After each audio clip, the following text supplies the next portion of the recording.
Whoops. Welcome.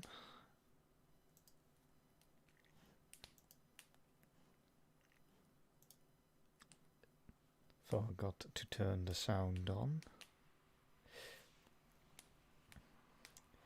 But yeah, we're reading another chapter of Spice and Wolf.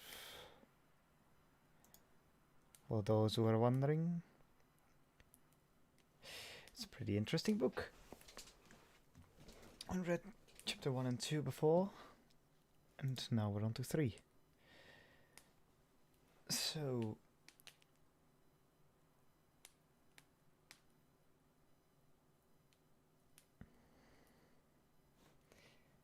yes, I think that'll get us going.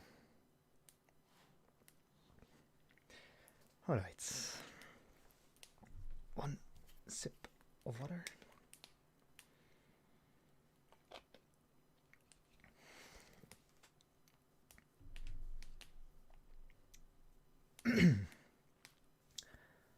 The river Slough meanders slowly across the plains. It is said to trace the path left behind by a giant snake that slithered from the mountains. Oh, it's better. It slithered from the mountains to the west, through the plains to the eastern area. And its wide, slow path is essentially transportation route for the is an essential transportation route.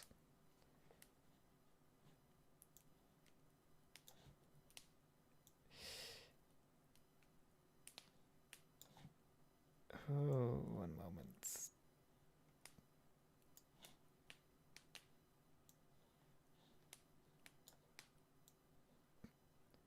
That's better. Okay.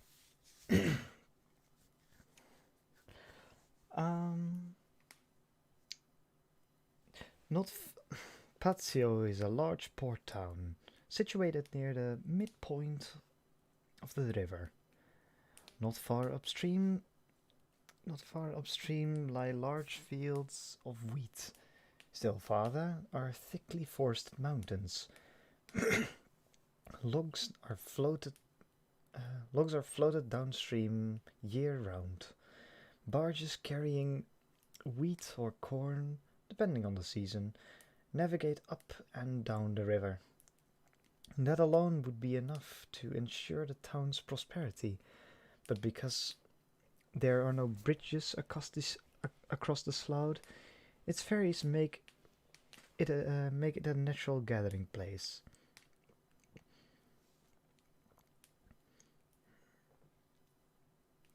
It was past afternoon, but not yet dusk. Lawrence and Holo arrived during the busiest time of day. Pazio's trade had grown since the town recovered its autonomy from the monarchy. Now merchants and aristocrats ruled it. Consequently, there were heavy tariffs levied on goods entering the town, but there were no immigration checks or demands for identification.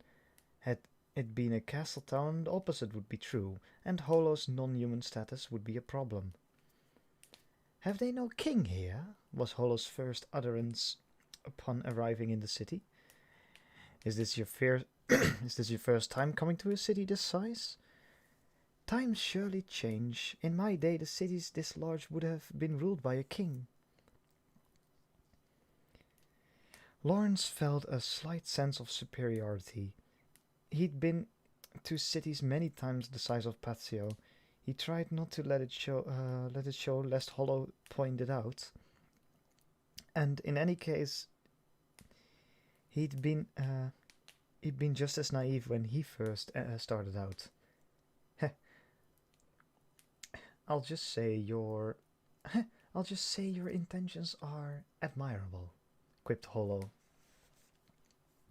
Apparently, Lawrence had been a bit careless about hiding his thoughts, although Holo's attention was focused on the many shops that lined the road.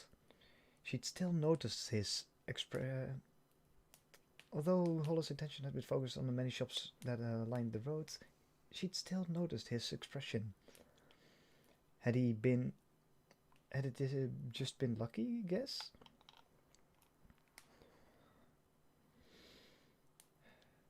The idea she could discern his thoughts was so easily unsettling and far from funny. This isn't a festival, is it? If it were a church celebration day, the streets would have been crowded. We couldn't pass through them. Today, though, there's still space. Huh, difficult to imagine that, said Holo with a smile, leaning out of the cart and scanning the merchant stalls they passed. She looked a bit she looked every bit the country bumpkin on her first visit to town, but Lawrence suddenly thought of something else.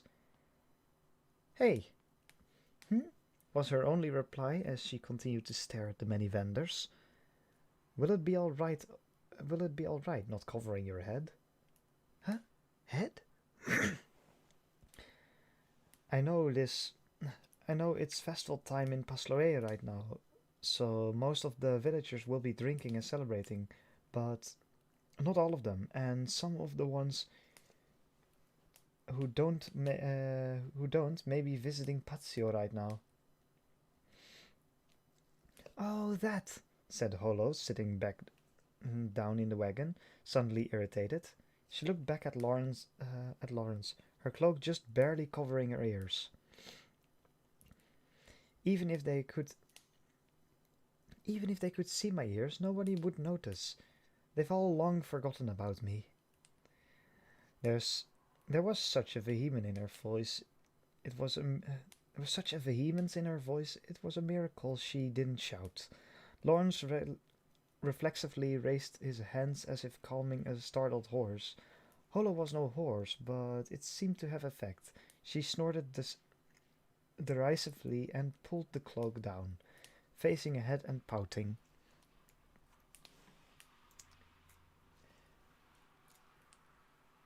You lived here and there for hundreds of years. Surely there are some legends passed down about you.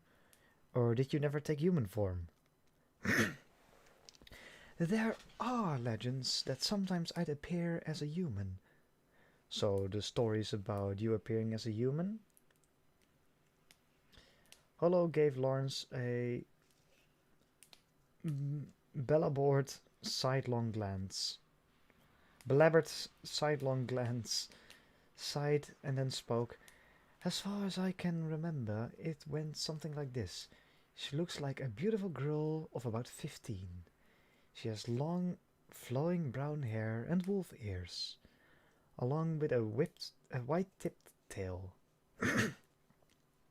sometimes she, sometimes she would appear in this form in exchange for keeping her appearance a secret. She promised a good harvest. Holo regard, Holo regarded Lawrence flatly with a look that said, "Happy?"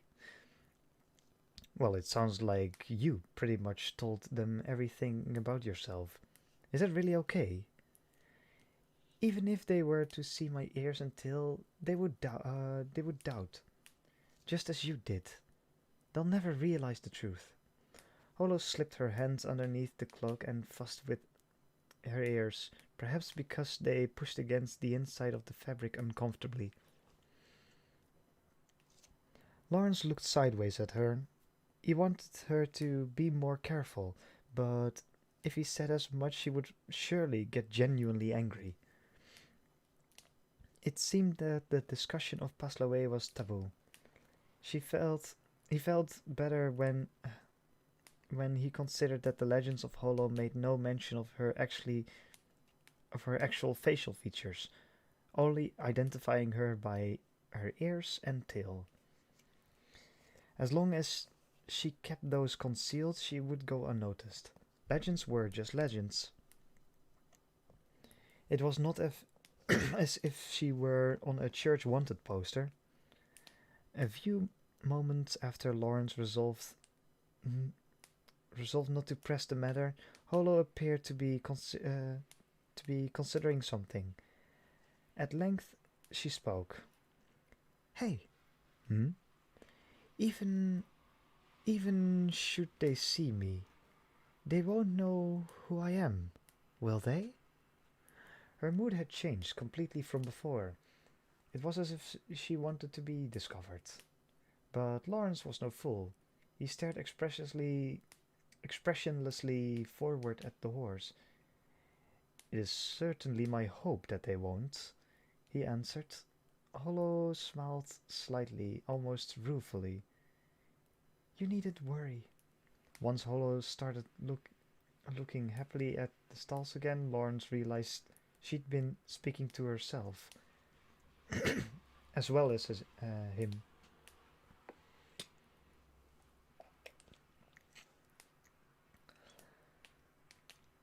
There were there was no need to press the matter. However, Holo was quite stubborn. Lawrence couldn't help smiling at Holo now. She cheered up completely and was excitedly looking at the delicious fruits that passed. There's quite a collection of fruit. Are they all picked nearby? It's because Spazio is a gateway to the south. When the season's right, you can see fruit from regions nearly impossible to visit. There's much there's much fruit in the south and there's much fruit in the south and good. Surely you have fruit in the north as well. Aye, but it's tough and bitter. To make it sweet, it must be dried and cured. We wolves can't do such work, so we have to take we have to take it from the villages. Almost forgot the music.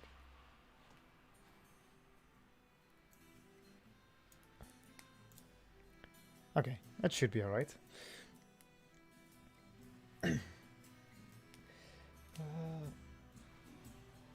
Lawrence would have expected birds, horses, or sheep to be more likely targets for wolves. It was hard to imagine them driven driven by a desire for something sweet. Perhaps a bear. Bears often took the leather bags filled with grapes that hung from the eaves of houses. I would think wolves would prefer spicy things. It's bears that crave sweets. We don't like spicy food. Once we found red fang-shaped fruits among the cargo of a shipwreck. We ate it and regretted it loud and long. Ah, hot peppers. Expensive, those. We dunked our heads in the river and decided humans were terrifying indeed, said Holo with a chuckle, enjoying the memory for a moment as she gazed at the stalls. After a time her smile faded, then reappeared as she sighed. The pleasure of nostalgia is never without a companion. The pleasure of nostalgia is never without its companion, loneliness. Lawrence was trying to decide what he should say when Holo seemed to perk up. If it's red fruits we're talking about, I'd rather have those, she said, tugging on his clothing and pointing to a stall. Beyond the stream of passing people and wagons, there was a stall with generous pile of apples. Oh, those are fine apples. Are they not? Holo's eyes glittered beneath her cloak. He wondered if she noticed that her tail was swishing back and forth underneath her skirts. Perhaps she really liked apples. They look rather toothsome, no? Indeed, what Holo was hinting at was clear enough, but Lawrence pretended not to notice. Now that I think of it, I had a friend who invested more than half his worth in apples. I'm not sure where they were from, but if they turned out like these, he surely doubled his money. Lawrence sighed regretfully. I should have done the same. Holo's expression shifted as if to say, that's not the point I was trying to make. But again, Lawrence pretended not to notice. Pretended to notice. Well, that's most unfortunate, Holo replied. But the risk is but the risk was very high. If it were me, I would have transported them by ship. A ship, you say? As they talked, they continued to move along the road with the clopping of the horses' hooves as a companionment. Holo was becoming anxious. She clearly wanted the apples, but it was just as clearly loath to say was just as clearly loath to say so. Hence her agitated response to Lawrence's comments. You see, a group of merchants will sometimes pool their money to hire a ship. The amount of money they raise determines the amount and the type of cargo. But unlike land transport, if there is an incident, you may lose lives as well as money. Ietsjes achter. Beter. You may lose lives as well as money. Even a strong wind can put you in danger. However, there is profit to be had. I've twice traveled by sea this way, so. What's wrong? What's wrong?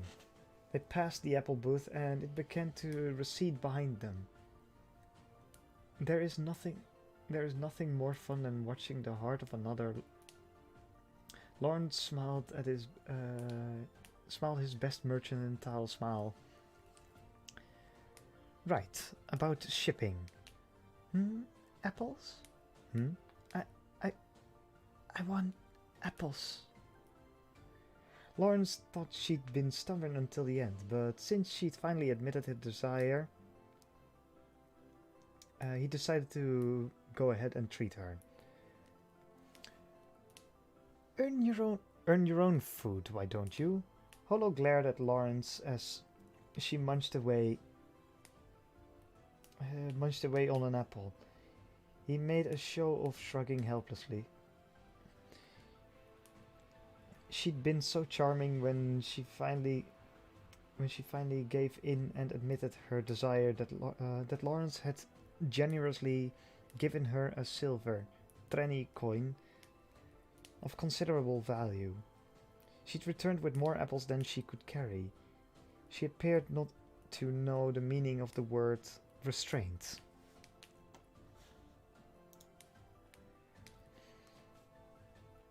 By the time her face and hands were sticky with juice well into the fourth apple, she'd gotten around to complaining again.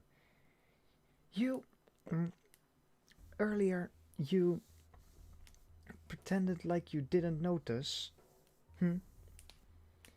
It's amusing knowing what someone else is thinking, said Lawrence to Holo as she ate the apple down to its core. Thinking he'd have one for himself, Lawrence reached back in the pile of apples in the wagon bed, but Holo slapped his hand away, even as she started on her fifth apple. Mine! Hey, I paid for them. Holo's cheeks were stuffed. She waited until she had finished swallowing to reply. I'm Holo, the wise wolf. I can make this much money anytime. Anytime I want. Don't let me stop you. I plan to use that money for lodging tonight. But I... Answer when you're done eating, please. Holo nodded and didn't speak again until her stomach contained no less than 8 apples. Did she intend to have dinner after all? Phew! You certainly ate a lot. Apples are the devil's fruit, full of tempting sweetness as they are. Lawrence couldn't help laughing at her overstatement. Shouldn't a wise wolf be able to conquer temptation? While one may lose much because of avarice, nothing was ever accomplished by abstinence. The sight of Holo licking her fingers clean of the sweet juices strengthened her argument.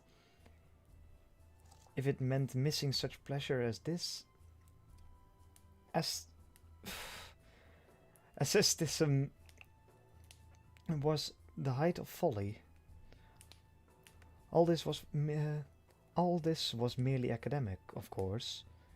So, what? So what was that you were going to say earlier? Oh yes, I've no money and no immediate means to earn money, so as you do business, I'll just put in a few words in to help you bring more profit. Agreed? No merchant would worth his salt would simply answer agreed when so asked. It's common sense to refrain from answering until making sure that the other party's intentions. A verbal contract is still a contract and must be honored, come what may.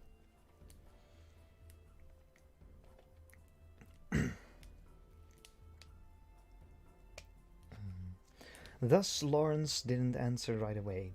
He didn't understand what Holo was getting at. You'll soon be selling the Martin furs, yes? As if guessed at the reason for his hesitation, Holo turned to the wagon bed behind them. Today, hopefully, no later than tomorrow. Well, I'll try to say something to bring up your profit, if I can. Whatever the difference I make, I keep, she said, licking her little finger clean as if it were nothing.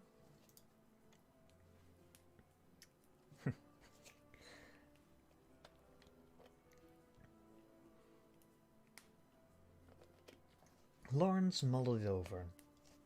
Holo seemed confident that she could sell the Martin's pelts higher than he could. Wise wolf or no, he had 7 years of experience as a traveling merchant. He wasn't such a weak dealer that a few words tossed in from side would bring up his prices, and there was no guarantee that the buyer would accept such prices. Yet his curiosity at exactly how she would attempt this farce overpowered his doubt that it would actually happen, so in the end he said, agreed. It is done then, replied Holo, burping. But this isn't just limited to our pelts. You're a merchant too. There may be no chance for me to talk up your art price.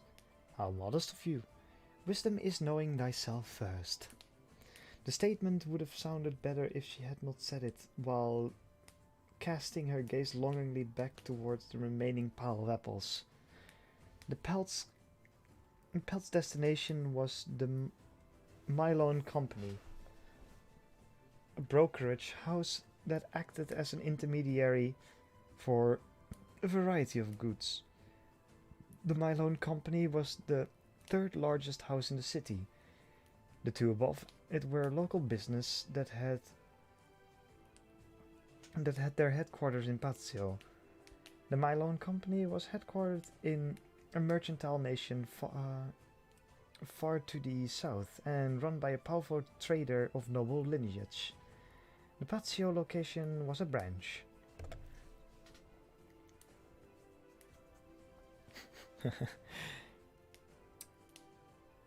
Welcome. Lawrence had Lawrence had chosen the Mylon Company over the local brokerage because it would pay higher commodity prices in order to best its competitors, and also because having so many branches in different places, it could provide valuable information. His aim was to dig up information akin to the story he'd heard from the young merchant Zeren. Who better to ask about currency exchange than traders, who routinely cross borders to do business? After securing lodgings for the two of them, Lawrence trimmed his beard and set out. The Mylon Company was the fifth building from the docks and the second largest shop in the area.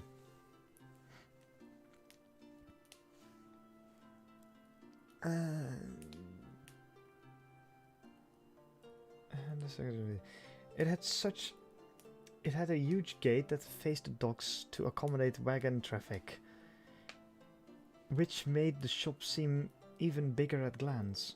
Commodities of all kinds were piled around the gate, as if to show off the company's prosperity. It might have been their peculiar way of competing with the local business, which could trade on their long-standing local connections and didn't need flashy displays to prove they were turning a profit. Lawrence stopped his wagon at the loading area, and presently an employee came out to meet them. "Welcome to the Mylon Trading Company." The smart-looking man tasked with unloading had a neatly trimmed beard and hair. Normally, a trading company's unloading dock was a chaotic swirl of bandit-like men shouting this way and that. The Mylon was an exception. I've sold wheat here before, but today I have furs to sell. Will you take a look? Yes, but of course. The man inside and to the left will the man inside and to the left will be happy to see you.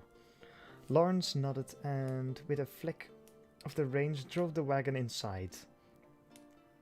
Around the area were stacked all sorts of goods: wheat, straws, stones, timber, fruit, and more. The staff was quick and efficient, which is how the Mylon Trading Company was successful even in foreign countries. A fact that would impress any traveling merchant. Even Holo seemed impressed. "Oh there, sir. Where are you headed?" The two were watching the busy loading and unloading in the shop, but stopped at the sound of a voice.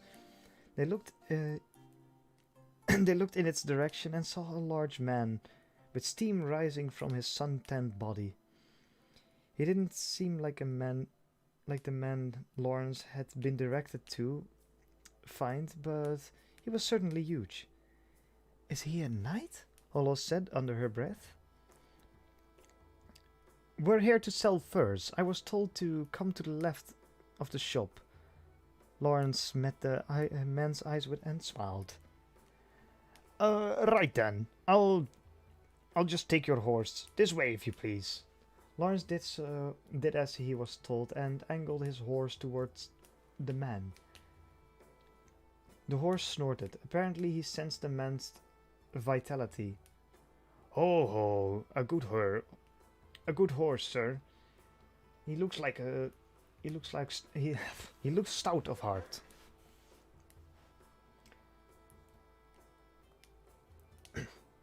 "He works without complaint, I'll say that much," said Lawrence.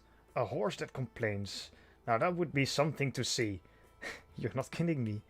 The two men laughed, and the worker led Lawrence's horse inside the unloading area.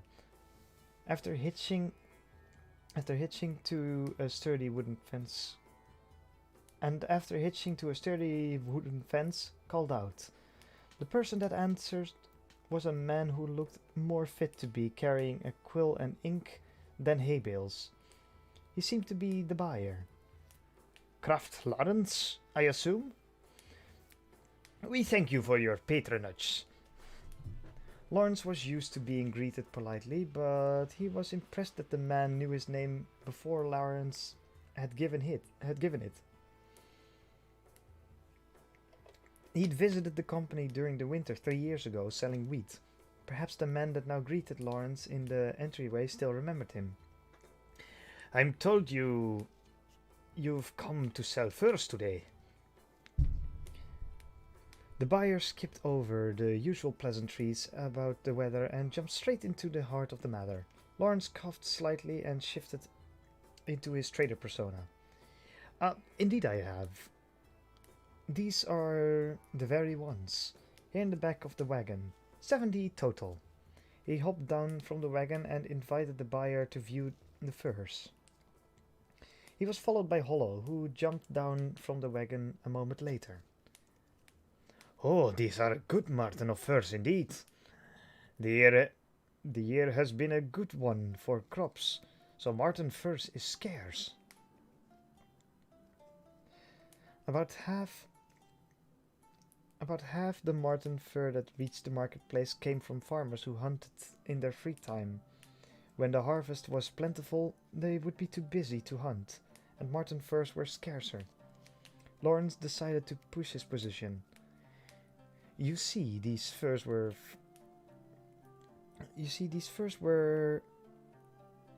these furs this fine every several years. They were they were drenched with rain on the way here, but look, they've lost none of their luster.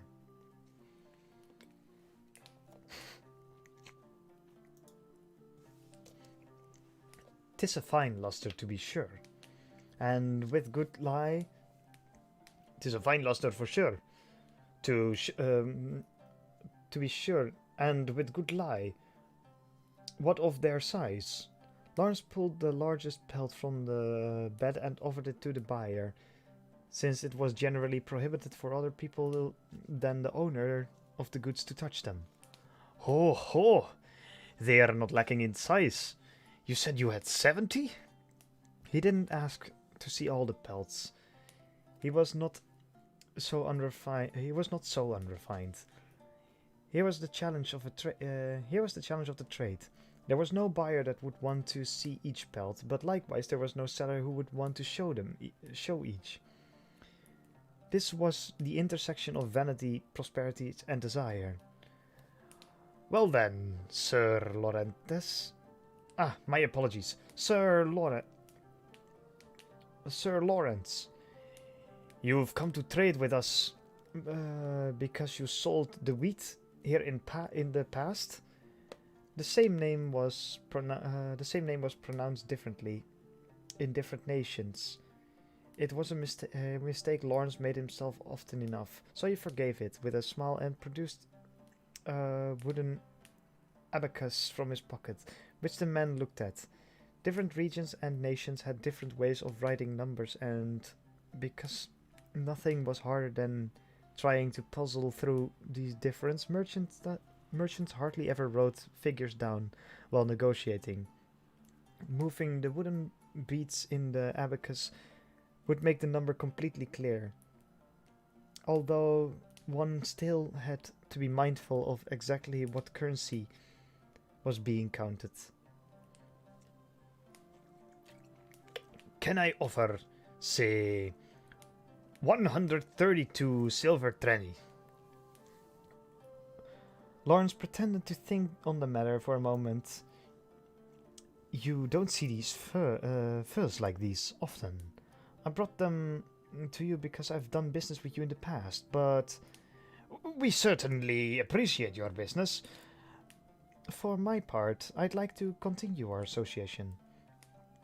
As would we, I assure you.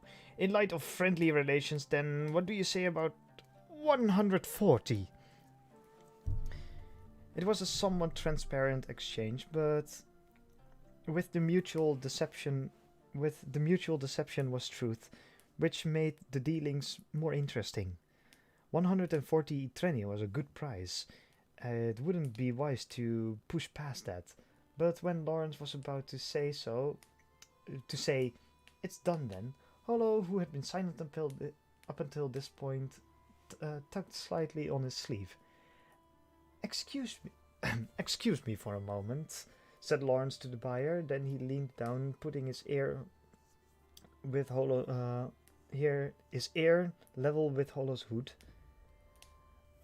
"I don't know. Is that a good price?" "Quite good, yes," said Lawrence, simply smiling to the representative. "Well then." "Well then, do we have an agreement?" It seemed the buyer was ready to conclude the deal. Lawrence smiled and was about to reply. Wait just a moment. Wait just a moment. "What?" said Lawrence without thinking. Before he could say anything, she kept speaking just like a canny merchant would. 140 treni, you said, yes? Yes. 140 in silver treni pieces," answered the representative, a bit taken aback by the sudden question from the up until now silent Holo. Women were rare in places of trade, not unheard of, but rare. For her part, Holo either didn't know or didn't care. She spoke as freely as she pleased. "Ah, perhaps you didn't notice." The buyer was quite taken aback. Looked at Holo. He seemed not to understand what she was getting at. Lawrence didn't know either. "My apologies." "My apologies, but have I overlooked something?" The buyer, a merchant from a neighboring country, looked to be roughly the same age as Lawrence. He was a veteran of countless negotiations who dealt with innumerable parties in his career. It was to his credit that, despite his experience, he'd appeared to be sincerely apologizing to Holo.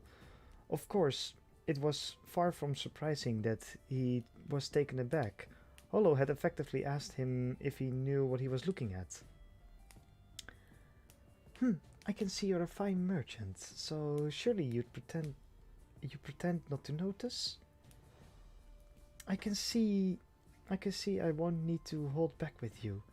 Holo grinned underneath her cloak. Lawrence nervously hoped she wasn't showing her fangs. But more than anything, he wanted to know what she was doing. The buyer had been accurate and honest. If Holo was telling the truth, then Lawrence himself had also missed an important detail, which was almost impossible. "My intention is anything but, I assure you. If you'll kindly point out what you're speaking of, we will be happy to adjust the price appropriately." Lawrence had never seen a buyer act so meekly. To be sure, he'd seen them pretend meekness, but this was no act. Holo's words had a strange weight, and her delivery was perfect. "Master," she said to Lawrence, "it's not polite to make a sport of people."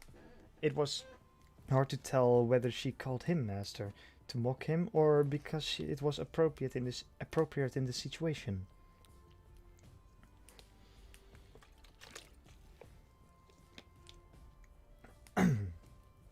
But in either case, if he bungled his response here, he knew he'd hear about it later. He frantically groped for a response. "That was certainly not my aim, but perhaps you should go on and tell him." Holo grinned and lopsided grin at Lawrence, flashing a fang. "Master, pass me a fur, if you please." "Here?" It stuck. It struck Lawrence as silly that he had to exert himself to maintain his dignity in the face of being called master. Holo was Holo was the only master here. Thank you, master. Now, if you please, sir, said Holo, turning to the buyer and showing him the fur. At a glance, its lay, size, and luster did not seem to merit an increased price. Even if it were to talk up to the lay, it was being especially fine. The buyer would unavoidably ask to examine the fur more closely, and would inevitably find flaws. The price was unlikely to drop, but the relationship between the buyer and seller would suffer. These are fine furs, as you can see, said Holo. I quite agree, replied the buyer. You won't see their like in many years, or perhaps, should I put it this way, you won't smell like their like in many years. Holo's words froze the air in an instant. Lawrence had no idea what she was talking about. "'Tis a scent, but to miss it, you'd need to. 'Tis a scent, but to miss it, you need to be blind." Holo laughed. She was the only one. Lawrence and the buyer were too stunned to be amused.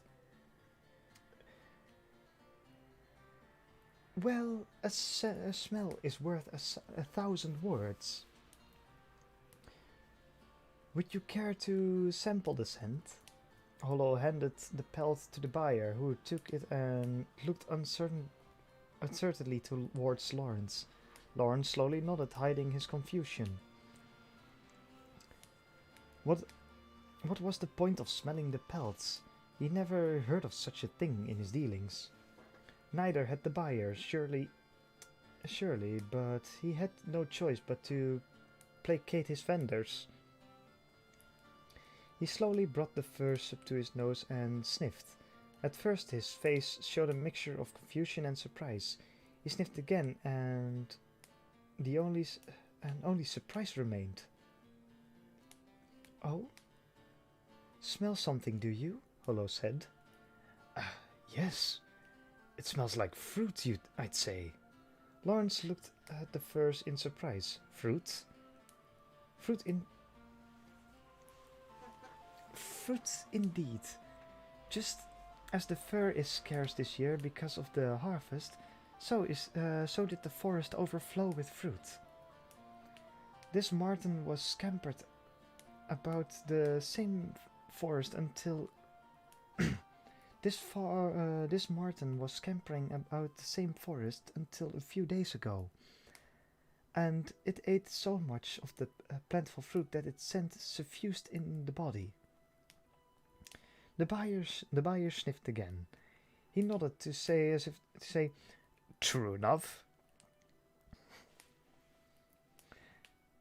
The truth is that while the fur's luster might be better or worse, it generally changes little.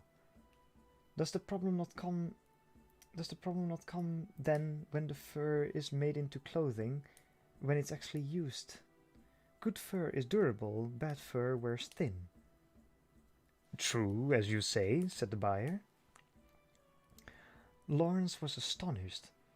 How much did this wolf know? "As you can tell, this particular fur has a sweet scent of a marten that has eaten very well indeed. It took 2 strong men to pull the hide clear of the body. It was so tough." The buyer tugged on the fur experimentally. He couldn't pull too hard on the goods he hadn't yet purchased, though something Holo knew full well. She was a perfect merchant. The fur is as strong as the beast itself was, and will keep the wearer as warm as a spring day, shedding rain from dawn till dusk. And don't forget the scent. Imagine coming across a perfumed piece of clothing like this among coats made from nose-wrinkling marten fur. Why, it would sell so dear to your eyes. It would sell so dear your eyes would pop out. The buyer was indeed imagining the scenario, gazing off into the distance. When Lawrence thought about it, he could see that the goods would sell high. Or perhaps he could smell as much. So, what do you think would be a fair price then? The buyer snapped out of his reverie and straightened himself, then played with some figures on his abacus. The beads flew back and forth with a pleasant tack-tack-tack sound. Finally displaying a figure. What do you say to 200 trenny? Lawrence's breath caught in his throat. 140 pieces was already a respectably high price. 200 was unimaginable. Holo murmured to herself. He wanted to beg her to stop. This was going too far, but she was implacable. This was... how about 3 pieces for each fur? 210 in total. Well... Master, she said to Lawrence, perhaps we should try elsewhere. No, 210 pieces then. The buyer, hearing this, Holo nodded satisfied and turned to her master. You heard the man. She was definitely teasing him. That's why I said, learning stonks with a wolf girl. The tavern called Jorent was on a slightly removed alleyway, but it looked well kept enough. Local craftsmen appeared to make up the bulk of its clientele. Lawrence found himself suddenly tired when they arrived at Jorent Tavern. Holo, on the other hand, was quite energetic, probably because she'd managed to outwit 2 merchants at once. The hour was yet early, so the tavern was mostly empty, and their wine was out very quickly. Holo drained hers in one huge draught, while Lawrence was content to nurse his. "Ah, wine," said Holo, belching a fine belch. She lifted her wooden cup and ordered another round, which the tavern girl acknowledged with a smile. "What troubles you? Aren't you going to drink?" said Holo, munching away on some fried greens. She didn't seem to be particularly dizzy with success, though, so Lawrence decided to broach the subject directly. "Have you ever worked as a merchant?" Holo, still munching on a snack and holding her refilled glass, smiled ruefully. "Oh, I'm sorry. Have I injured your pride?"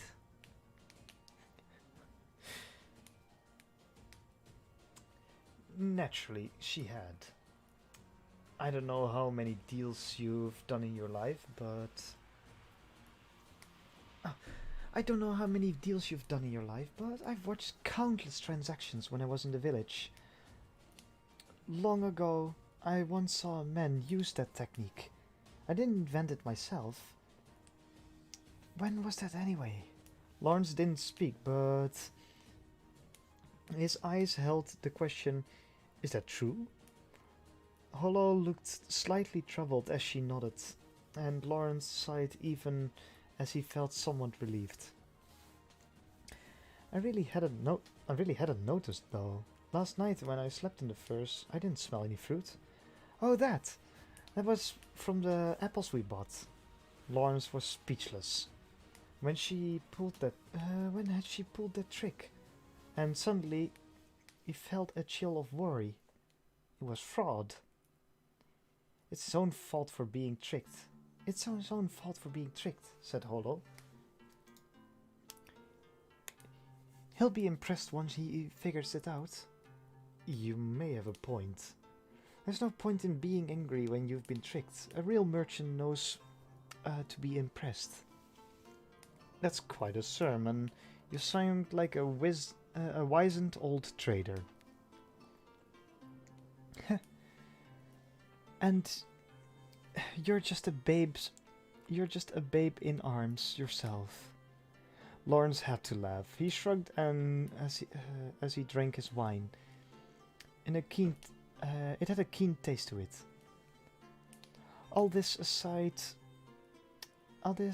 did you do as you were supposed to? Holo was talking about the Zarin matter. I asked around the Mylon company to see if anybody knew about nations that would be issuing new silver currency, but they didn't seem to be hiding anything. As long the information isn't something that needs to be monopolized, they'll normally share it. Makes for good business relations. But chances of this kind of deal aren't common. That's why we're involved. It wasn't vanity, it was reality. It wasn't vanity, it was reality. In currency speculation, prices either rose or fell or held steady. Even if the details became complex, all one had to do was turn it over in one's head until one hit upon the solution. Once the proposed deal was reduced to the party that would gain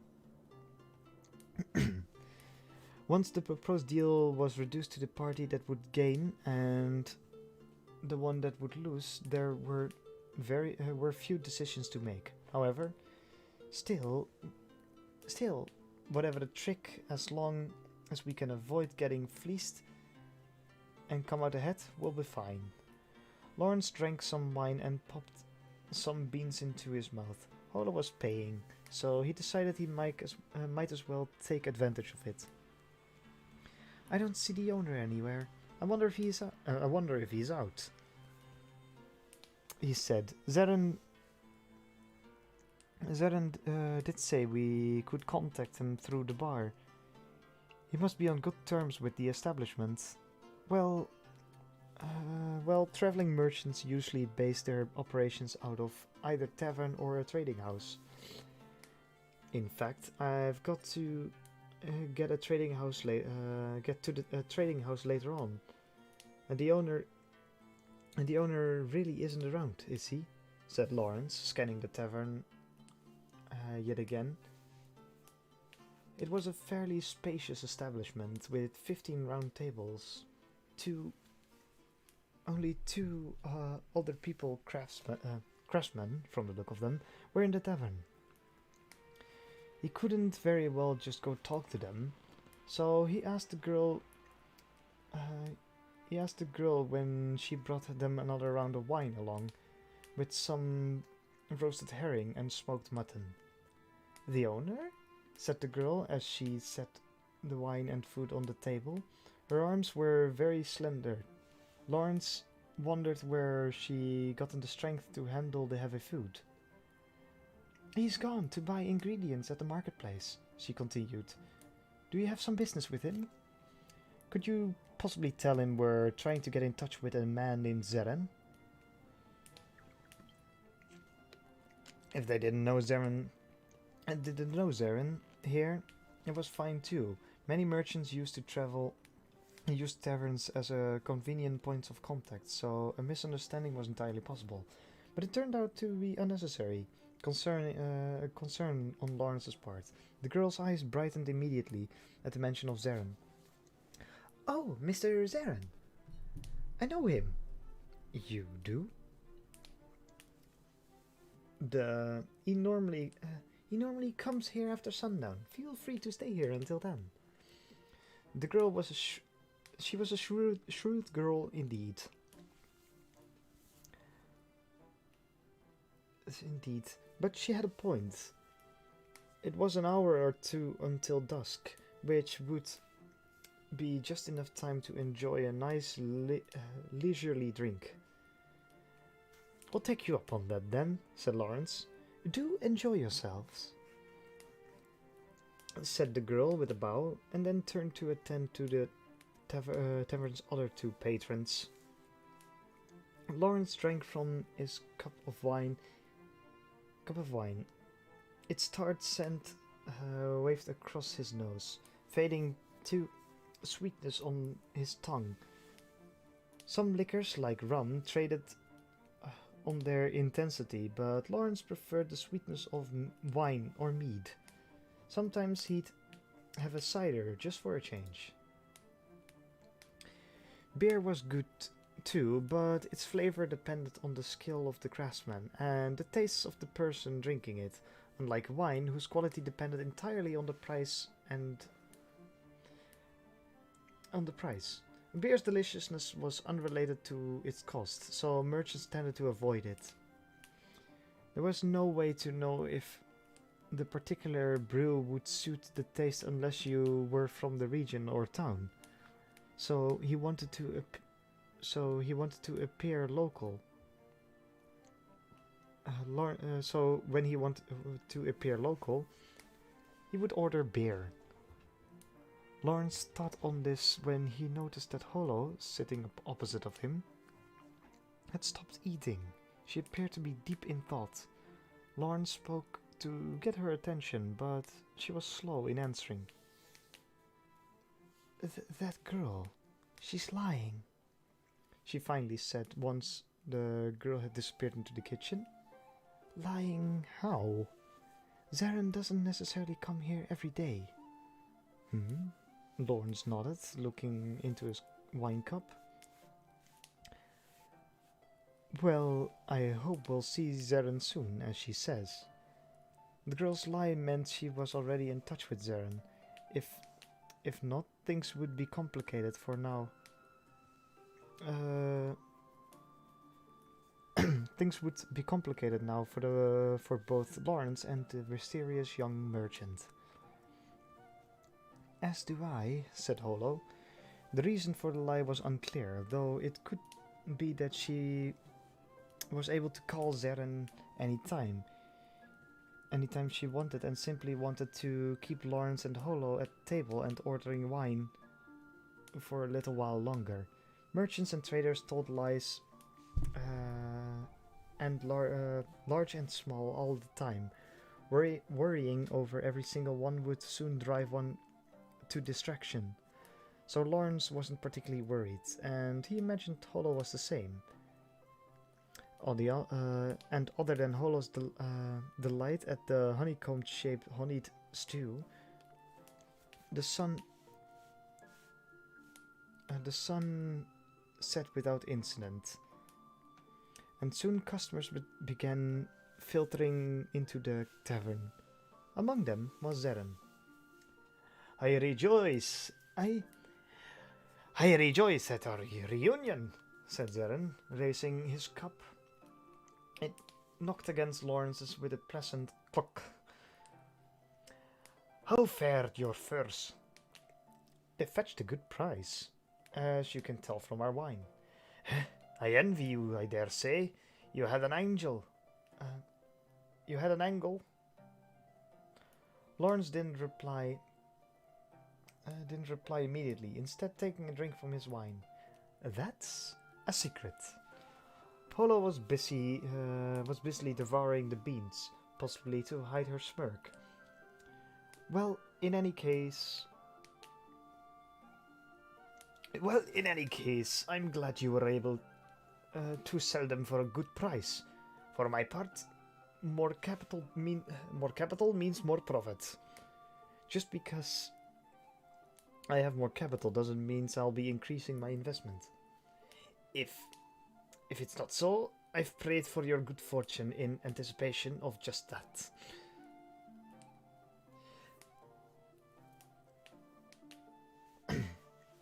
Then you've been praying in at the wrong place. You should have just prayed for me to up my investment. Zarin gazed upward, his face a mask of exaggerated tragedy. So, business then? Ah, right. Zarin composed himself and looked at Lawrence, but looked briefly to Holo as well, as though he knew she too was a figure not to be underestimated. In exchange for selling in exchange for selling me the information of which silver currency is due to become purer, you would want a portion of the profit. I'll make. Does that sum it up? Indeed.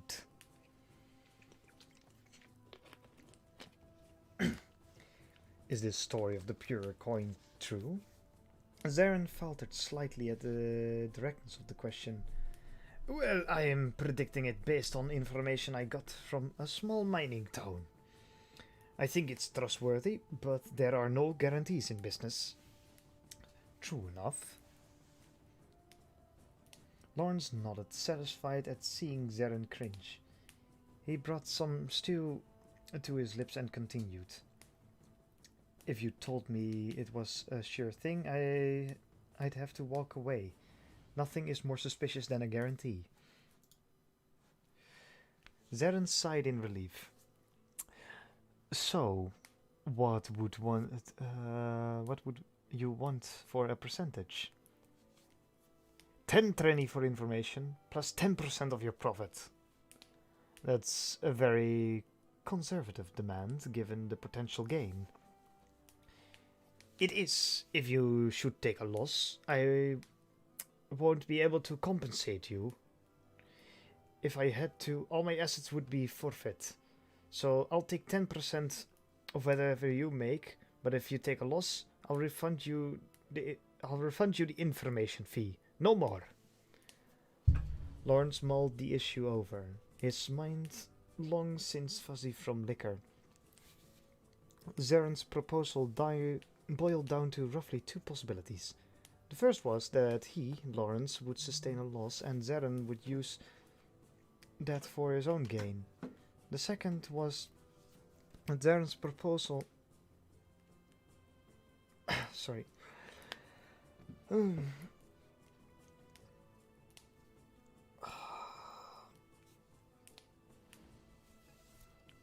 Sorry. The second was that Zarin's proposal was basically sound. However, thanks to Holo, he knew that Zarin's claim that the currency in question would rise in value owing increased silver content was a lie. If so, Zarin planned to profit from Lawrence's loss, but Lawrence didn't yet know how. Given this, Lawrence began to wonder if Holo's estimation of Zarin was mistaken after all. It didn't make sense that Zarin's goal was a paltry information fee. But it wouldn't matter how much time he spent thinking about it. Only when he got the information from Zarin would he be able to get a fresh perspective. If it became obvious that he would sustain loss, he could just get the information feedback with a little bit of a speculation. Get the information feedback. With a little bit of a speculation, he could dodge any problems. And now his interests in whatever Zarin was planning were greater than ever. That sounds good enough for me. Oh, thank you very much. Just to confirm, you want the 10 trenny to provide me with the information and 10% of my earnings. However, if I lose money, you'll return the fee to me and you won't be liable for further losses. Yes. And we'll sign a contract to this effect before a public witness? Yes. As for the settlement day, can we make it 3 days before the spring market? I expect the currency to change within the year. The spring market was still half a year out. It was enough time for a currency to settle into its new value, be it up or down. If it actually rose, there would be an accompanying increase of confidence in the currency and people would be happy to do business with using it. Its market value would rise rapidly. Those who sold impatiently would lose out. That will do. It should be sufficient time. In that case, I look forward to seeing you at the public witness's office early tomorrow morning. There was no reason to refuse. Lawrence nodded and raised his cup. To profit for both of us.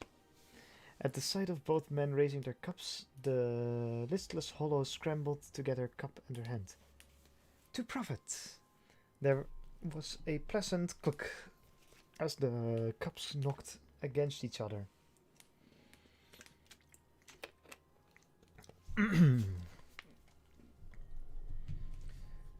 The public witness, just as the name implies, is a public service for providing witness for contracts. However, just because a contract was signed before a public witness, the town guard would not necessarily catch someone who breached it. Even the monarchy in charge of public good as it was would not do that. Instead, the offending party's identity would be spread around by the public witness, which was fatal to a merchant. For larger deals, this was even truer. A merchant with a bad reputation wouldn't be able to deal with traders from foreign countries. At least, not in that particular city. The consequences weren't particularly effective for people who were going to retire from trading, but as long as they planned to continue as a merchant, the incentive was enough. It was before such a public witness that Lawrence signed the contract, paid Zaran the 10 trenny, and received the information without incident. Lawrence and Holo then parted ways with Zaran and headed to the town marketplace.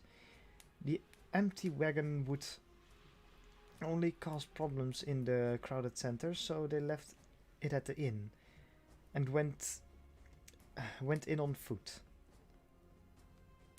This is the silver the boy mentioned, yes? Holo held a silver trenny. It was the most widely used currency in the region because among the hundreds of different kinds of currency in the world, it was the most trusted, and also simply because this town and the region around it were also within the nation of Trenny. Nations that did not have their own currency were doomed to either collapse or become client nations of larger powers. It's a well-trusted coin in this region, said Lawrence. Trusted? Holo looked up at Lawrence as she played with the coin, on which the profile of the 11th ruler of Trenny was engraved. There are hundreds of currencies in the world, and the amount of gold and silver in each varies constantly. Trust is an important part of currency. Huh? I only knew of a few different kinds of money. It used to be that business was done with animal skins. Lawrence wondered exactly how many hundreds of years ago she was talking about. So, how about it? Have you worked something out now that you know which coin he was talking about? Well, there are several possibilities. For example, asked Holo as they walked past stalls in the marketplace. She stopped suddenly, and a big man who had the look of a worker about him bumped into her. He was just about to shout at her when Holo looked up from underneath her cloak and apologized. The man reddened and managed to say, well, be more careful. Lawrence silently resolved not to be swayed by this particular tactics of Holo. Swayed by Holo's. What's wrong? What's wrong? He asked. want to eat one of those. Holo was pointing at a bread stall. It was just before midday, so freshly baked bread was lined up in neat rows in front of a stall. A maid was buying more bread than she could possibly eat, probably for a midday meal of some craftsman and his apprentice. You want some bread? Hmm? Mm, that one over there, with the honey on it. Holo indicated some long, thin loaves that were being showily displayed from the eaves of the stall. The honey-drizzled bread was popular in most places. Lawrence seemed to remember that the tradition was started in a certain city, where a baker had hung loaves of the eaves of his shop as he drizzled them with honey as a way to attract customers. The tactic had been so successful that the fights broke out among the people who wanted to buy the bread, and the bakers' union had to make it an official policy that all honey bread would be henceforth hung from the eaves. The bread looked delicious, but Lawrence couldn't help grinning at Holo's sweet tooth showing itself yet again. You have money, he told her. Go ahead and buy some if you want. I don't imagine bread and apples are far apart in price.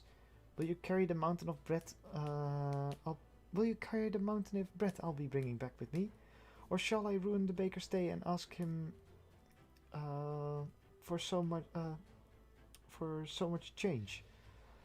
Lawrence finally understood. All Holo had were silver 20 coins, each of which was worth far more than it took to buy a loaf of bread. She'd bought more apples than she was able to carry with a similar coin. Alright, I'll give you a smaller coin. Here, hold your hands. One of these black coins will get you a loaf. Lawrence took the silver coin from Holo's hand and replaced it with several brown and black copper coins, pointing out that the coin he wanted her to use. Holo scrutinized the value carefully. You'd best not be cheating me, she said suspiciously.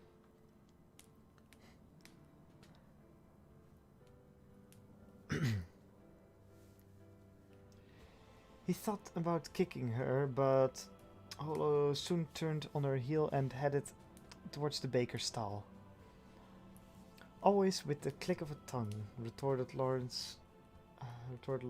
But in truth, he couldn't claim he wasn't enjoying himself. When he saw Holo walking back, her face the very picture of contentment as she sank her teeth into the bread. He couldn't help laughing. Don't bump into anyone else, Lawrence said. I don't want to have to deal with a fight. Don't treat me like a pup, then. It's hard to see you as anything else when your mouth is covered in sticky honey. For a moment, Lawrence thought she was sulking in anger, but the aged wolf was not so easily provoked. Am I charming, then? She said. She looked up at Lawrence with her head cocked slightly, whereupon he slapped her on the head. You certainly can't take a joke. You certainly can't take a joke, she grumbled. I'm a very serious person, said Lawrence. Her faintly flustered demeanor went unnoticed. So, what is it you were thinking about? Oh, right. It was better to bring up a previous topic of conversation than to stay in this uncomfortable territory. So back to the Trenny coin. Zarin may well be telling the truth. Oh? There are reasons to raise the silver content. So... Muziek is voorbij.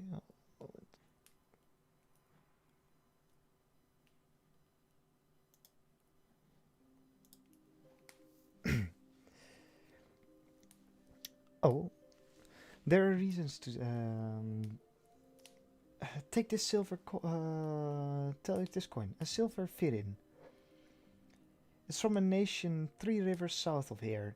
It got a it's got a respectable silver content, and it's quite popular in the marketplace.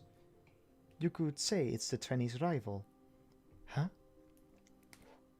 One seems one thing never changes. A nation's power is in its money. The always quick Holo munched away on the bread. Exactly. Nations do not always fight through strength of arms. If your country's currency is overwhelmed by a foreign coin, you've been thoroughly conquered. All the foreign king needs to do is to cut off your supply of money and your marketplace will die. Without money, you can neither buy nor sell. They control your economy. So they're increasing the silver content in order to gain advantage over their rival, said Holo, licking her fingers after finishing the bread. Having come that far, Lawrence imagined that Holo might realize she had something to say. I suppose my ears aren't completely omniscient. Evidently she did. It's possible that Zeren wasn't actually lying. Zeren wasn't actually lying, agreed Lawrence.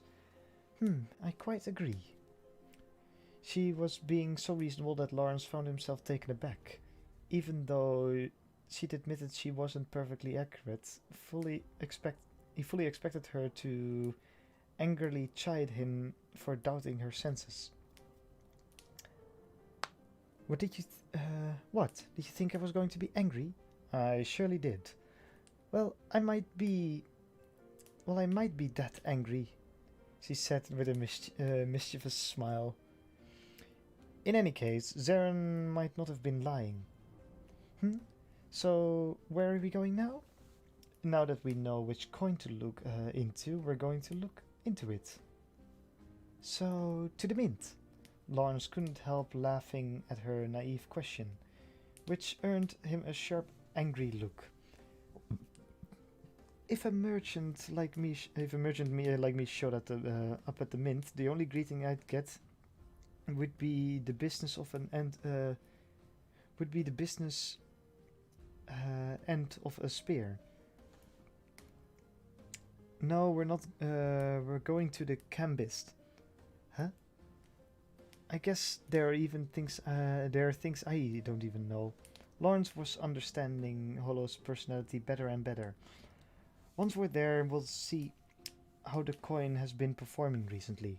What do you mean? When a currency's value changes drastically, there are always signs. Like the weather before a storm. And Lawrence smiled at the amusing analogy. Something like that. When the purity is going to increase a lot, it increases a little at a time, and when it's going to drop, it will gradually drop. It didn't seem like Holo fully understood, so Lawrence launched into a lecture, sounding for all the world like a determined school teacher. Currency is based on trust, relatively to the absolute value of the gold or silver in them. Coins are obviously more highly valued. Of course, the value is set very carefully, but since what you're actually doing is arbitrarily assigning a value to something with no inherent worth, you can think of it as a ball of trust. In fact, as long as the changes to the coin's purity aren't large, they're impossible to detect. Even a cambist has difficulty with it. You have to melt the coin down to be sure. But because the currency is based on trust, when it gains popularity, its actual value can exceed its face value, or do the opposite. There are many possible reasons for changes in its popularity, and one of the biggest is a change in the gold or silver purity of a coin. That's why people are so sensitive to changes in currency, so sensitive that they can that even changes too small to detect with eyeglasses or a skill can be still be considered major. He finished his lengthy description. Holly stared off into the distance, appearing to be deep in thought. Lawrence suspected even the canny Holo wouldn't understand everything from the first explanation. He prepared himself to answer her question, but none were forthcoming. Even he looked more carefully when he looked more carefully at her glance, she seemed not to be trying to piece things together in her head, but rather if she was confirming something.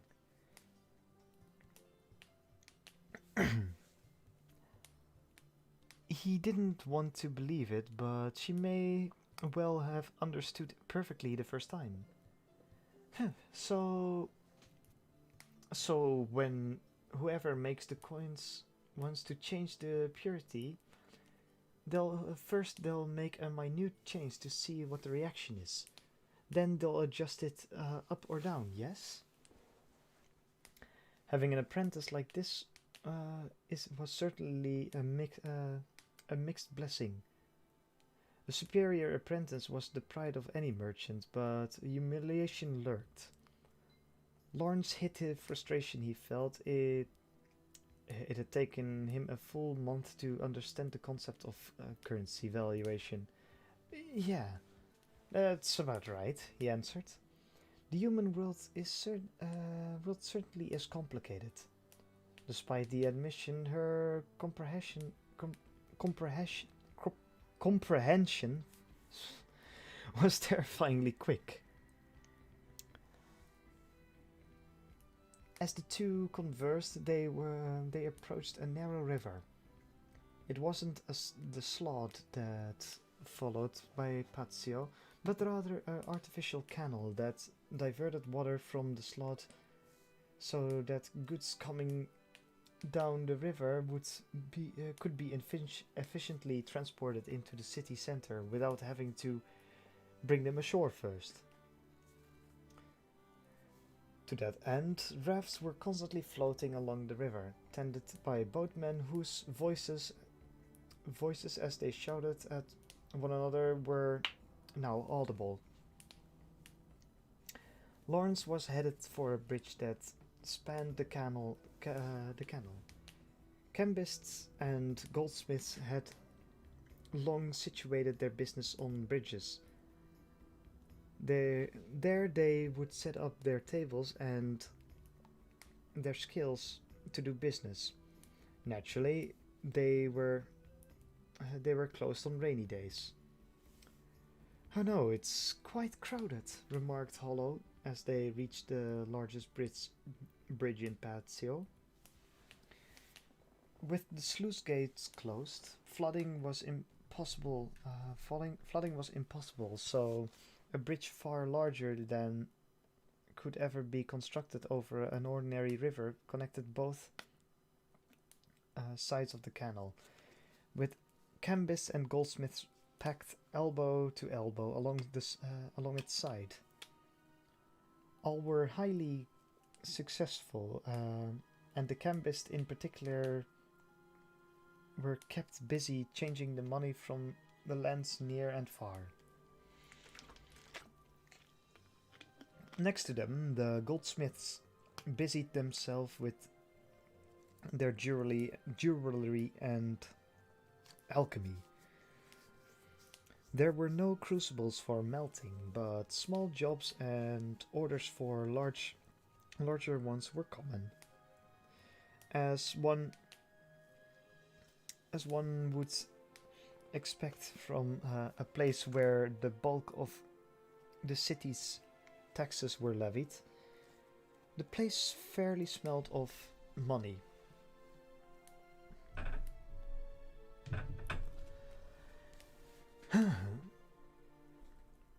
Smelled of money. There are so many. There are so many. How does one choose? Any merchant worth his salt has a favorite cambist in each town. Follow me. They walked up to the congested bridge, Holo scurrying to keep up with Lawrence. The bridges were crowded with passerby even in the best of times. Even in the best of times, and even though it was now illegal everywhere, the apprentices of canvas and goldsmiths would jump from the bridge on errands for their master, turning the milieu carnivalesque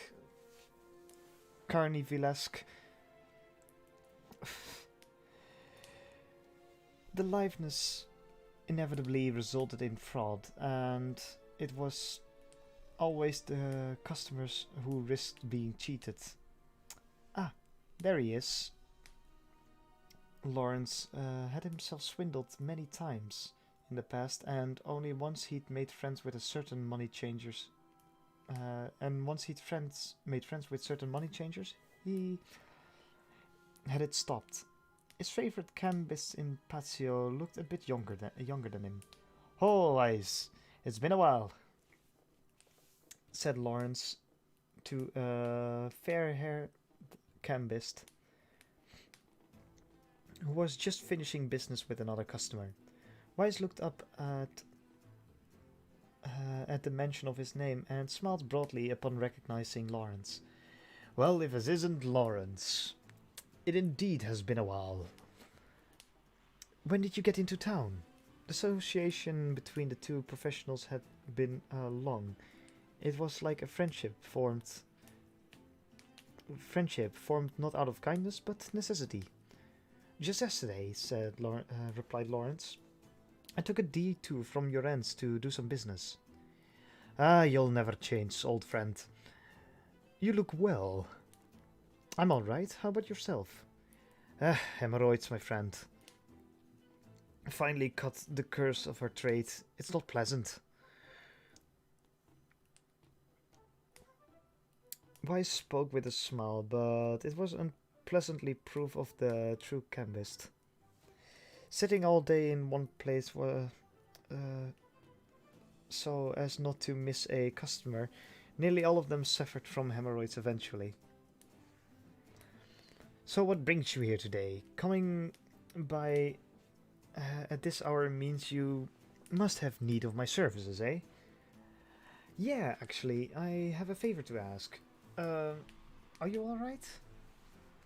asked Lawrence, as if coming out a dream. Wise looked back to Lawrence from something else. His eyes soon drifted away to elsewhere, though. He was looking at the figure next to Lawrence. "Who's the girl?" "Picked her up in Pasloe on my way here." "Huh? Picked her up, you say?" "Well, more or less. Wouldn't you say?" Might not be quite the word for it, but more or less. I'll allow."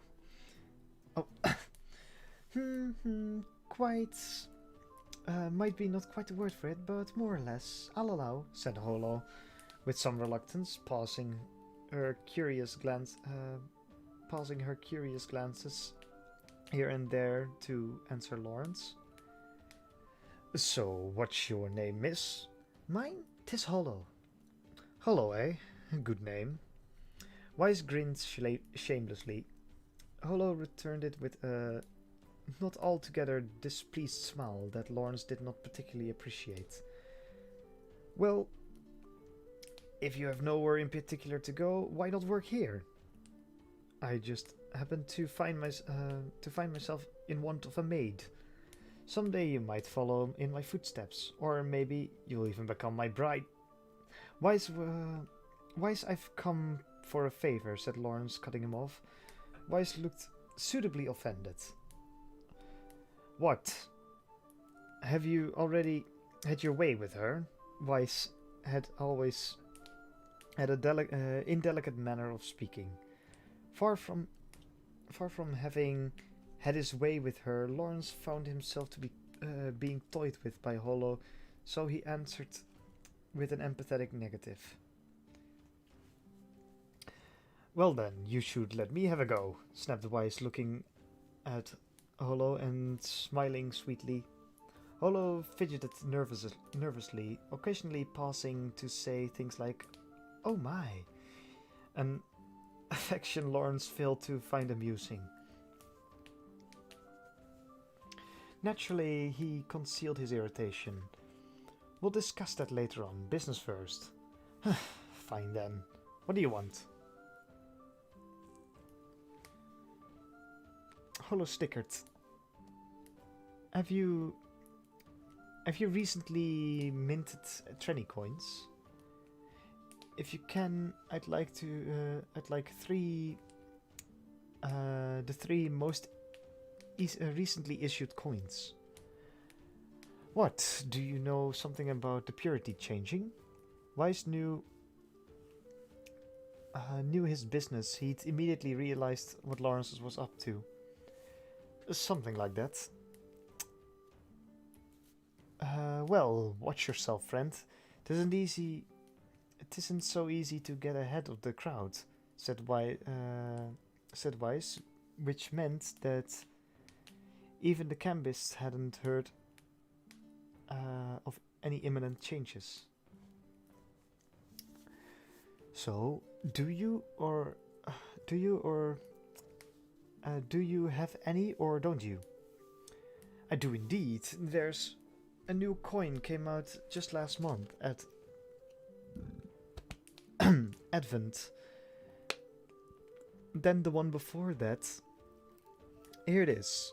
Weiss produced 4 coins from his slots in a wooden box behind him and gave them to Lawrence. The year of issue was carved in the wood.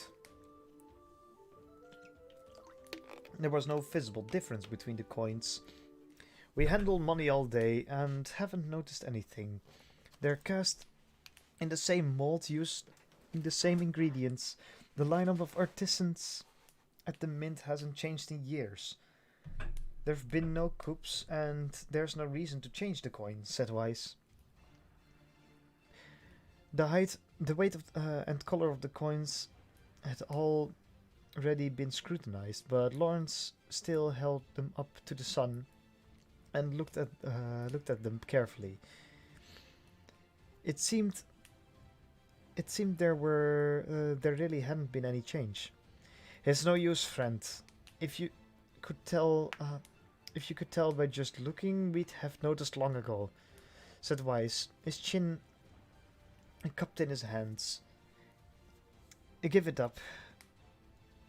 Give it up, he seemed to be saying.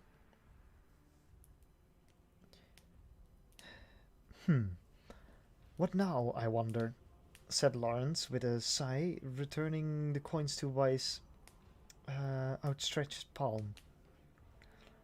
They made a pleasant clinking sound as they fell. Don't you want to melt them down? Said Weiss. Don't be ridiculous. I can't do that, Lawrence retorted. Melting down currency was a crime in any country. Weiss laughed at the preposterous notion. However, Lawrence was now at a loss.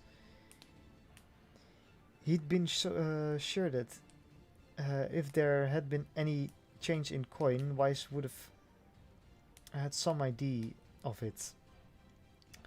What to do? It was then that Holo spoke up. Let me see them, she said, at which point Weiss looked up and gave her his best smile. Oh, certainly, certainly, he said, handling the coins over, though when she reached out for them, he took her hands, not letting go of it for some time. Oh, sir, you're such a cad, said Holo with a smile to shattering effect. Weiss reddened and scratched his head. Can you tell something? Lawrence asked. Ignoring Weiss, he doubted even Holo would be able to discern the purity of a coin. Well now, let me see, she said. Just when he wondered what she would do, Holo brought the hand that contained the money to her ear and shook it, jiggling the coins.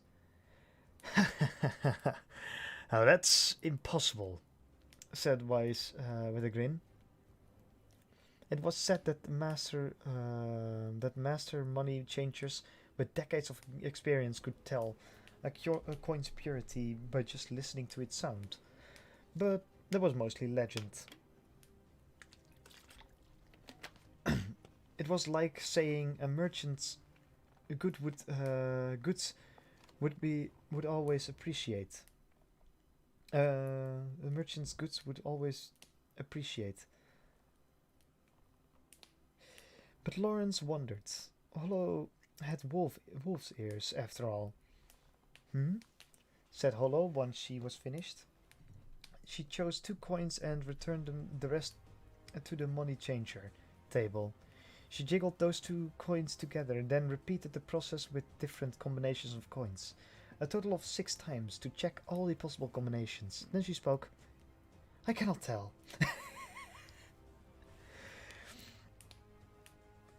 Perhaps possessed by the memory of how bashful Holo had been when it grabbed her hands, Weiss put on an expression of sympathy to exaggerate. It was so exaggerated. It was hard to not wonder if he'd ever returned to normal.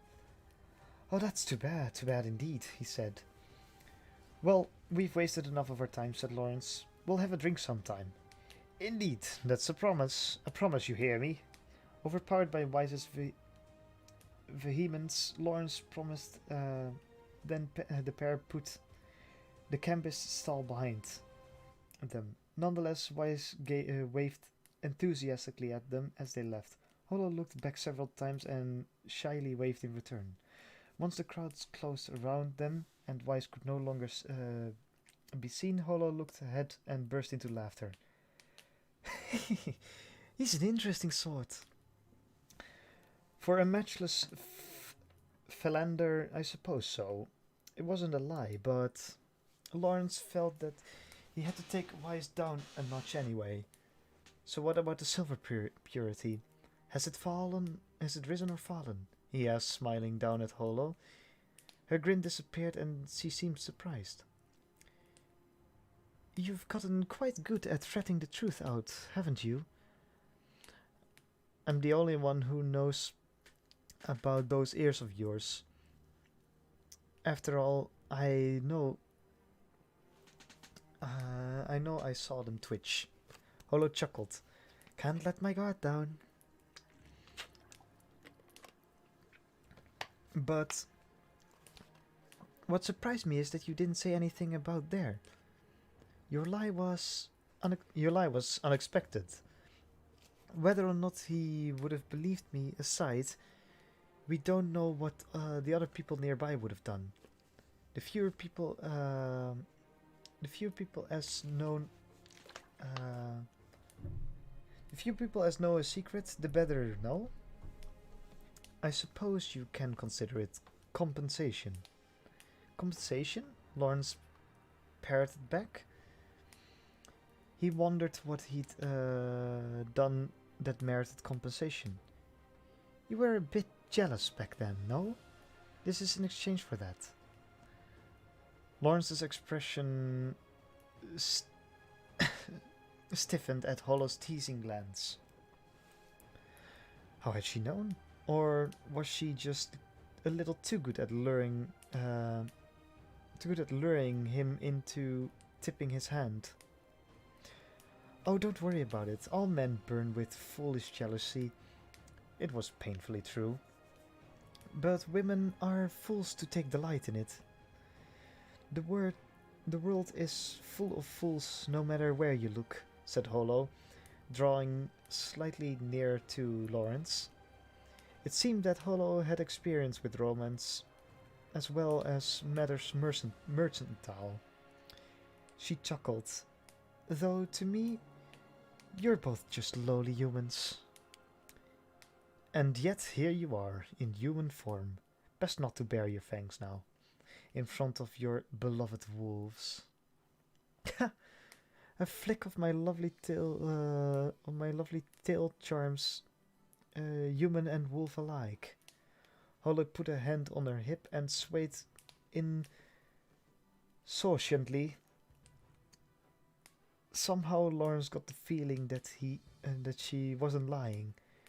Joking aside, she said, to Lawrence's relief, "It was just a bit. It was just a bit, but the new coin have a slightly duller sound." Duller? Holo nodded. A duller sound meant that the silver purity had dropped. A small change was hard to discern, but if the purity dropped enough for the silver coins to become visibly darker, any plebeian could tell the difference in sound. If what Holo said was true, it could be a sign that the Trenny was going to become less pure. But if that's true, it's reasonable to assume that Zeren was lying all along, said Lawrence. I wonder, the boy will have to return your 10 Trenny depending on how it plays out. I'd gotten that far if he just wanted to swindle some money by selling bad information.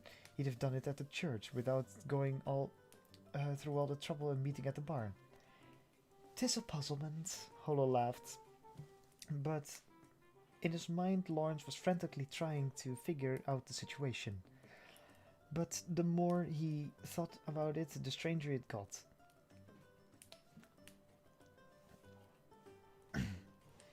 What was Zeren planning? He was quite unquestionably planning something. If Lawrence could figure out the motive, he knew he might be able to profit as well. That's why he'd taken the risk in the first place. But the fact that he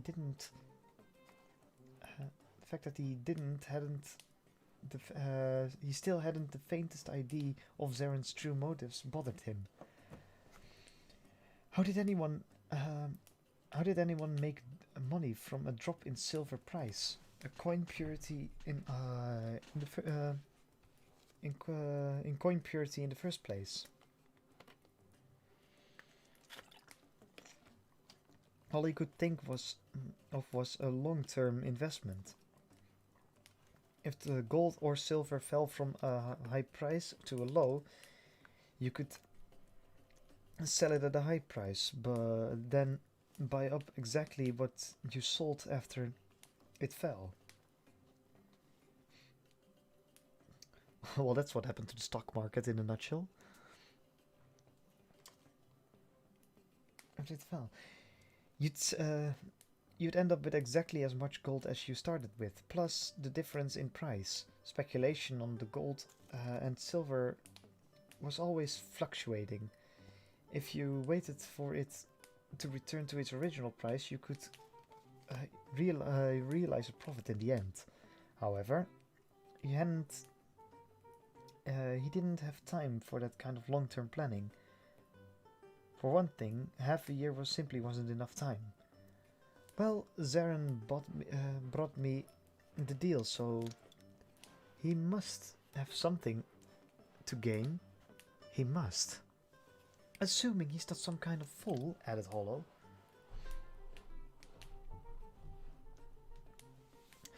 He did mention not being responsible for losses, which means... Holo began to laugh. What? You've been taken, my friend. Lawrence turned to Holo, startled. Taken? Oh yes. For what? The 10 Trenny? Forcing money out of someone isn't the only kind of swindle. Lawrence had heard of and seen many scams in his 7 years of experience, but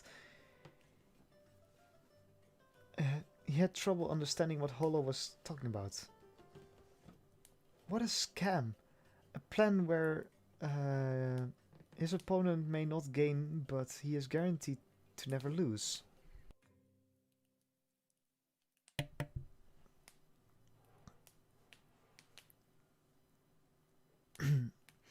Lawrence Lawrence had swirled white hot. He nearly forgotten to breathe, so soon his blood rose to his face. That boy will never lose. In his worst case, his profit is zero.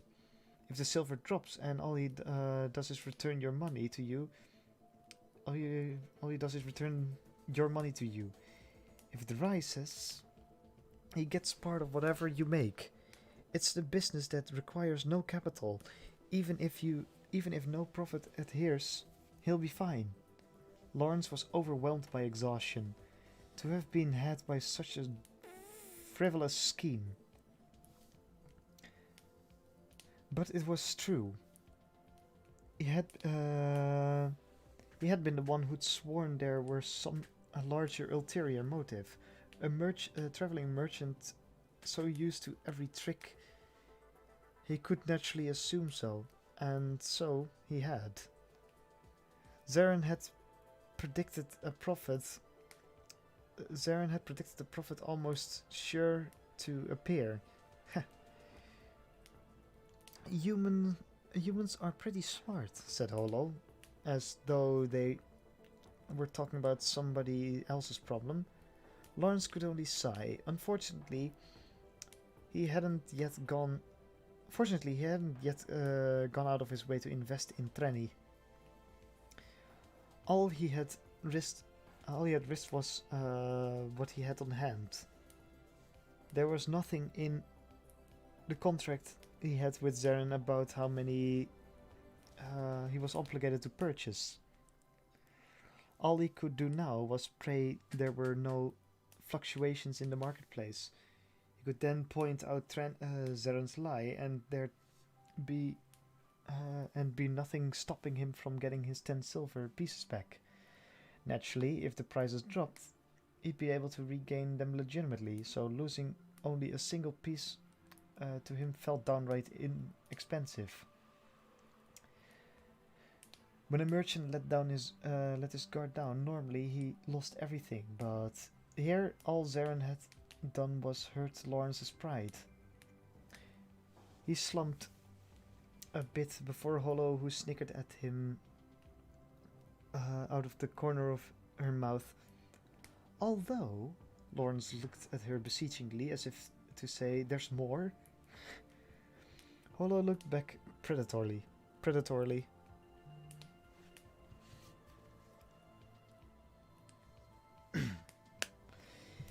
Isn't it quite common for the silver purity to drop slightly, suspecting that his redemption might start with this?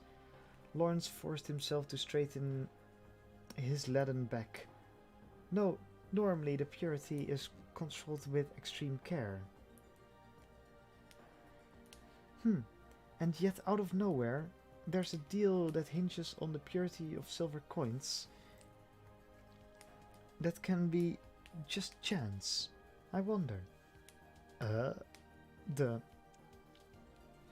grinning Holo seemed to be enjoying the state of affairs.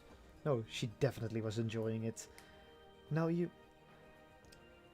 being in that village at the time with the sheaf of wheat, that was chance. There was nothing so hard as discerning chance from fate. It's harder than romance for a shut-in. That's a strange analogy, was all Lawrence could answer. You're lost in a maze of your own thoughts. When that happens, you need a new perspective. When I'm hunting prey, sometimes I climb a tree. The forests look different from high, for example, said Holo, the wise wolf, with a crooked grin, and bared her left fang. What if the person who's planning something isn't that kid? Oh. Lawrence felt like he'd been struck over the head. There's no reason Zaren's profit had to come from you. For example, perhaps he was hired by someone else who'd motivated him to pull you into the strange deal. Okay, last pagina. A strange deal. Though she was fully 2 heads shorter than him, Holo seemed a giant. If you're looking at a single withered tree, it can seem like a grievous wound to the forest, but from the forest perspective, that tree's remains will nourish other plants, acting for the good of the whole forest. If you change your perspective in a situation, a situation right in front of you can reverse itself. So, have you seen anything new? For a moment, Lawrence suspected that Holo already knew, but rather was genuinely trying to help. Knew something, but from the tone of her voice, she was not teasing him, but rather genuinely trying to help. Nothing was more important to a merchant than knowledge, but such knowledge was no mere commodity to be prized. The situation before him, his knowledge of that technique. Lawrence thought about it from a different perspective. Zaren, the only man he talked to directly. What if Zaren's gains were not coming from Lawrence, but from another party? Lawrence's breath caught in his chest the instant the thought came to mind. If that were indeed the case, he could only think of one possible explanation. He'd heard the setup of another traveling merchant when they drank together in another town. The sheer scope of the tale was too huge. He'd assumed it's yet to be another tavern story. Still, the story could conceivably explain why someone would do something so apparently meaningless as buying up depreciating silver currency.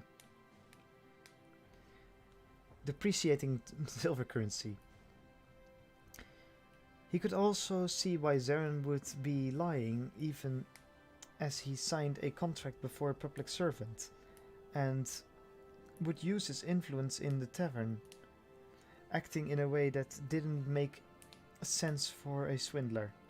Zaren had not been trying to lend the transaction as much credibility as he could in order to tempt Lawrence into buying the silver coins. If Lawrence was right, Zaren had been hired by another party to buy up silver coins. Whoever it was wanted to collect silver as discreetly as possible. The best way to collect a particular currency without attracting any attention would be to hire merchants to do it for you, appealing to their self-interest. Merchants who stood to turn a profit by buying up silver would not want to share the information with others, and would naturally be extremely careful. Then you could just wait for the opportune moment and smoothly take over the collected currency, accomplishing your goal without influencing the marketplace or tipping off anybody. The common technique for buying up a commodity in advance of a higher price. The clever part of this plan was that if the silver currency fell, the merchants would want to unload their silver in order to minimize their losses. This would make taking over their silver holdings far from difficult, and the keep the merchants who sustained losses from admitting they'd invested in silver currency. It was the perfect plan for collecting coinage without anyone knowing.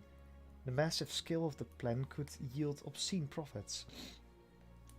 At least, the profits mentioned in the stories were about such plans were stupendous. Lawrence chuckled in spite of himself. Heh, you finally figured it out, have you? Said Holo. Let's go. Where? And Lawrence had already started jogging away. He turned to Holo impatient. He turned to Holo impatient. The Milone Company. That's how the plan works. The more depreciating silver currency that can be bought up, the more profit there will be. Once he discovered the motivation behind someone's plan, he could profit from it. And the bigger their plan, the better. That was a long chapter.